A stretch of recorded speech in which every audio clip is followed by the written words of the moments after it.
और मैं हूं पंचराज त्रिपाठी आपके साथ हमारे अपने चैनल वंडर शेयर बाजार पे। और जैसा कि आप जानते हैं कि हम अपने 2 कदम कंप्लीट कर चुके हैं, तो आज हम बढ़ रहे हैं अपने तीसरे कदम की ओर। और हमारा तीसरा कदम है कि कौन सा शेयर पहले चुने। तो सर, जैसा कि आप कहते हैं कि शेयर बाजार में मैक्सिमम 5 से 6 हज़ार शेयर होते हैं, तो ये व्यूअर्स के लिए बहुत डिफिकल्ट होगा कि आप 5 से 6 हज़ार के बीच में एक शेयर चुने। तो प्लीज़ बताइए कि हम कैसे शेयर चुन सकते हैं 500 से 6000 के बीच। दिया, आपका सवाल बिल्कुल सही है कि 5 से 6 हज़ार शेयरों के बीच में मैं ये कैसे जानूं कि मुझे पहला शेयर कौन सा चुनाव करना है, अपने शेयर का चुनाव कैसे करना है। ठीक है ना, ये एक टफ क्वेश्चन हो सकता है जब तक कि हम इसका आंसर नहीं जान लेते हैं। ठीक है, इसका उत्तर बताने के पहले मैं आपको ये बताना चाहूंगा कि अगर आपने हमारे वो 2 जो पुराने वीडियो हैं वो नहीं देखे हैं, तो यहाँ एक आइकॉन आ रहा होगा, आप इस पर क्लिक करके अभी वो वीडियो हमारे देख सकते हैं। ठीक है, और अब हम बात करते हैं दिया, आप अपना रूटीन बताइए। आप जब सुबह सो के उठती हैं तो आप अपना बताइए आप क्या क्या करती हैं। सबसे पहले मैं घर में सोती हूँ। ठीक है, फिर मैं उठ के ब्रश करती हूँ। उसके बाद प्रोडक्ट्स लाइक शैम्पू, सोप, इन सब से बात करती हूँ। उसके बाद मेरा ब्रेकफास्ट होता है। उसके बाद मैं अपनी मम्मा को मेडिसिन देती हूँ। और फिर मैं घर में अपने रूम में एसी चला के अपना ऑनलाइन क्लास लेती हूँ लैपटॉप से। उसके बाद मैं खाना खाती हूँ और फिर मैं टीवी देख लेती हूँ थोड़ा बहुत। और उसके बाद कभी कभार मेरे पापा मुझे लॉन्ग ड्राइव लाइक कार पे ले जाते हैं, तो फिर मैं खाना खा के सीधे सो जाती हूँ। ज्यादातर इंसान की यही रूटीन लाइफ होती है।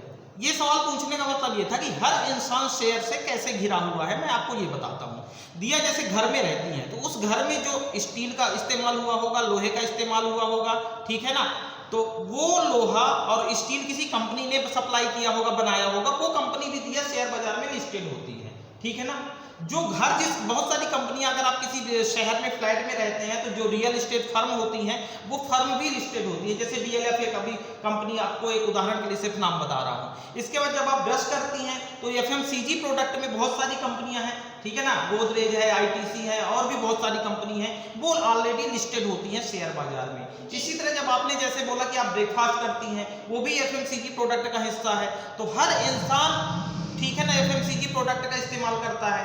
आप AC चलाती हैं तो इलेक्ट्रॉनिक इस्तेमाल यूज करती हैं, वो कंपनियां भी उसमें लिस्टेड होती हैं। आपने बोला आप कार में घूमने जाती हैं, ऑटो सेगमेंट बहुत बड़ा सेगमेंट है, उसमें बहुत सारी कंपनियां लिस्टेड होती हैं। ठीक है ना, इसी तरह आपके पापा बैंक से पैसा निकालने जाते होंगे तो बैंकिंग बहुत बड़ा सेगमेंट है। अगर आप घर में रहती हैं तो अगर घर में लोन चल रहा है तो लोन NBFC कंपनी जो है या बैंक ने लोन दिया होगा, ठीक है ना, या इंश्योरेंस भी कराया होगा तो इंश्योरेंस भी लिस्टेड है। इस तरह के करीब आप ये समझ कि सारे सेगमेंट लिस्टेड है। हर इंसान चारों तरफ से एक तरह से शेयर बाजार, शेयरों से घिरा हुआ है। ऐसा नहीं है कि वो जानता नहीं है उनके बारे में, बट उनके प्रोडक्ट यूज नहीं कर रहा है। हर उस कंपनी के प्रोडक्ट, आपका बैंक में खाता होगा किसी न किसी बैंक में, हर बैंक अपना शेयर बेचता है। ठीक है, हो सकता है आपने कभी खरीदे नहीं है शेयर क्योंकि आप नए हैं, लेकिन हमारे आसपास का हर सामान जो भी अवेलेबल है, आप जिस मोटरसाइकिल में चलते हैं, जिस कार में चलते हैं, जिस घर में रहते हैं, जो खाते पीते हैं, जो प्रोडक्ट इस्तेमाल करते हैं, जो इलेक्ट्रॉनिक आइटम इस्तेमाल करते हैं,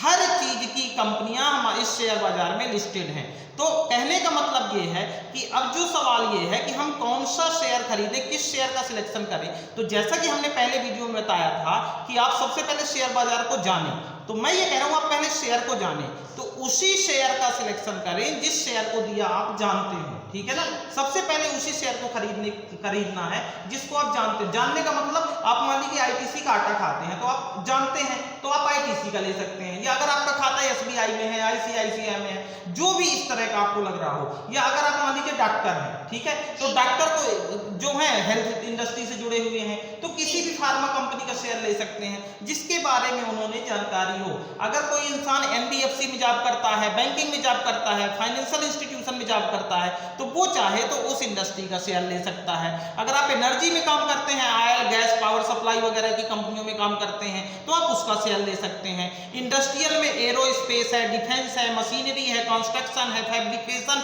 मैन्युफैक्चरिंग है, ये सारी कंपनियां इंडस्ट्रियल में आती हैं, आप इस सेगमेंट का शेयर ले सकते हैं। टेक्नोलॉजी शेयर ले सकते हैं, इलेक्ट्रॉनिक मैन्युफैक्चरर आते हैं, सॉफ्टवेयर डेवलपर आते हैं, IT कंपनीज आती हैं, बहुत सारी कंपनी। इसी तरह एक टेलीकॉम सेगमेंट होता है, आप सब किसी न किसी टेलीकॉम का खुद का इस्तेमाल करते होंगे फ़ोन में बात करने के लिए, वायरलेस प्रोवाइडर्स होते हैं, केबल कंपनी होती हैं, और इसी तरह के सैटेलाइट की कंपनियां जो होती हैं वो सारी टेलीकॉम में आती हैं। मटेरियल में माइनिंग है, रिफाइनिंग है, केमिकल्स है, इस तरह बहुत सारी कंपनियों के सेगमेंट है शेयर बाजार में, बहुत आसान है। और एक रियल एस्टेट का सेगमेंट है। टोटल 11 सेगमेंट में ये पूरा जो शेयर बाजार है मोटा मोटा एक तरह से सेगमेंट में डिवाइड किया गया है।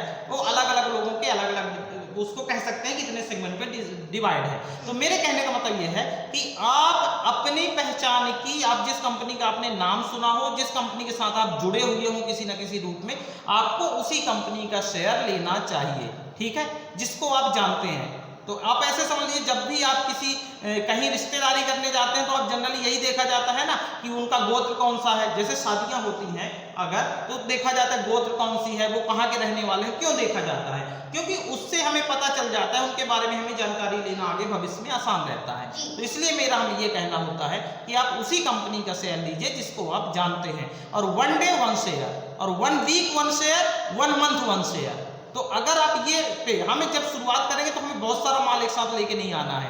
अब एक अगला सवाल ये आता है दिया कि हम टोटल कितना इन्वेस्टमेंट करें। पहली बार जब हम शुरुआत में बजट खर्च करें तो कितना बजट हमारा हो, खर्च कितना करें। तो मैं हमेशा ये कहता हूं कि मान लीजिए आपका टोटल शेयर बाजार का भी जो बजट है, पहले तो ये समझ लीजिए कि अगर आपके पास टोटल पैसा कितना है। अगर मान लो किसी इंसान के पास 10 लाख रुपया है, ठीक है ना, तो आप 10 लाख का 10 या 15% ही पहले शेयर बाजार में लगाइए। पहला तो ये हो गया कि अगर 10 लाख आपके पास फंड है, उसमें से आप सबसे पहले शुरुआत में 1 लाख रुपया निकालिए और उस 1 लाख रुपए का 10% ही आप शुरुआत में शेयर में लगाइए। मतलब 10,000 रुपए के ही शेयर आप रखिए सबसे पहले, उससे सीखिए आप। और जब सीख जाएंगे धीरे धीरे आपको कॉन्फिडेंस बिल्डअप हो जाएगा, तो आप फिर आगे इसमें बढ़ सकते हैं। तो मुझे लगता है कि हम शेयर का चुनाव कैसे करें, इस सवाल का जवाब मिल चुका है। दिया जी, हमें ज़रूर मिल चुका है। एक तरह से इनके कहने का यही मतलब है कि पहले आप अपने प्रोफेशन को देखें कि आपका प्रोफेशन क्या है, उसी प्रोफेशन के हिसाब से आप अपना शेयर भी चुनें। तो अगर आपने हमारे चैनल को लाइक और सब्सक्राइब नहीं किया है तो ज़रूर करें और बेल आइकन को दबाते रहें, जिससे हमारी सारी नोटिफिकेशंस आपको मिलती रहें। तब तक के लिए जय हिंद, जय भारत, धन्यवाद। Thank you.